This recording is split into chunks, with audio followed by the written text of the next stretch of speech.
श्री स्वामी समर्थ. नमस्कार मित्रमैत्रिणींनो, स्वागत आहे आजच्या नवीन व्हिडिओमध्ये. आजच्या व्हिडिओमध्ये आपण पाहणार आहोत की स्वामींचे प्रेरणा देणारे संदेश. स्वामी म्हणतात, काळजी करणारी माणसं मिळायला भाग्य लागतं, पण अशी माणसं आपल्याला मिळाली आहेत हे समजून घ्यायला सुद्धा भाग्यच लागतं.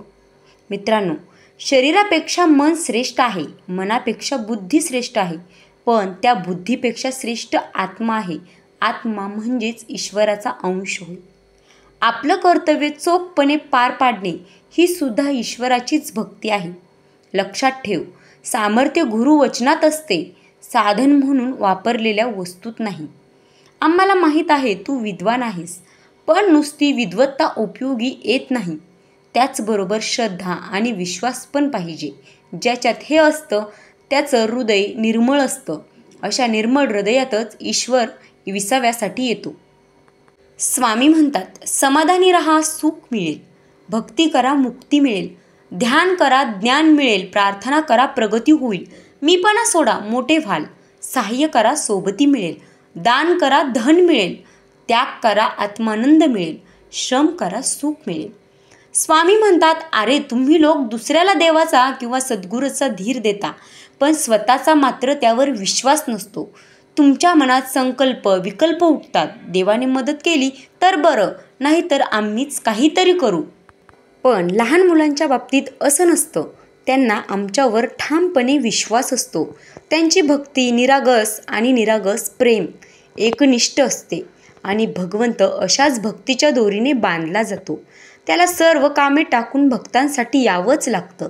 देवावर विश्वास कसा करावा हे या लहान मुलांपासून मोठ्यांनी शिकलं पाहिजे, कारण त्यांच्यासारखं निरागस प्रेम करायला शिकलं पाहिजे. स्वामी म्हणतात, अरे जगाला उत्पन्न करणाऱ्या ईश्वराला तुम्ही त्याच्याच एका कृतीचा जीव घेऊन प्रसन्न करणार का? दगडाला प्रसन्न करायला जिवंत जीवाचा बळी देणार का? अरे असा अंधविश्वास ठेवू नका. भोंदू बाबाच्या आहारी जाऊ नका. सर्व जीव ईश्वराचे लेकरूच असतात. अरे लेकरूचा जीव घेऊन जगात कोणतीच माता प्रसन्न होणार नाही. मग देव कसा प्रसन्न होणार? मनुष्याच्या कार्यावरून देव प्रसन्न होतो. जर मनुष्यानं निरागस प्रेम निस्वार्थ विश्वास देवावर ठेवला तर देव नक्कीच प्रसन्न होतो. मित्रांनो, स्वामी म्हणतात, गुरुचं बाह्यरूप पाहू नका, गुरुला मनाच्या डोळ्यांनी शोधा. आम्ही तुमच्या मध्येच आहोत. आपली कस्तुरी मुर्गासारखी गत करून घेऊ नका. अरे कशाला वणवण फिरतोस? परमानंदात राहा. ईश्वराचं रूप नाही, स्वरूप ओळखा.